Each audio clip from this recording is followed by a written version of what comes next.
আসসালামু আলাইকুম। তো এখানে বাংলা লেখা আছে আম। তো এই আমটা বাংলাদেশ থেকে আসছে কুয়েতে। তো কুয়েতে এখন বাংলাদেশি আম অ্যাভেলেবেল পাওয়া যাচ্ছে, এই দেখতে পাচ্ছেন আম।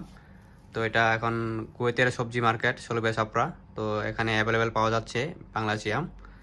তো এই আমটা এই বক্সের দাম 4 দিনার উপরে, 4 দিনার রুবা বা নোজ এরকম রাখবে। তো এখানে 20 পিস ছিল। তো যারা এরকম বাংলাদেশি আম কিনতে বা খেতে ইচ্ছুক অবশ্যই সলবে সাপ্লাই যোগাযোগ করবেন। তো সেখানে আপনি পেয়ে যাবেন বস্তা নম্বর, এখানে ওইখানে আপনি এরিয়া নাম্বার 11-12, হ্যাঁ 11-12 নম্বর সিরিয়ালে পেয়ে যাবেন। তো দেখতে পাচ্ছেন এখানে বাংলাদেশি আম।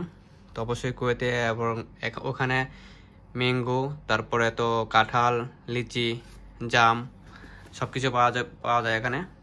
তো অবশ্যই কার যদি লাগে অবশ্যই চলবে সাপ্লাই যোগাযোগ করবেন। ধন্যবাদ, আসসালামু আলাইকুম। আর ভিডিওটি অবশ্যই শেয়ার করবেন।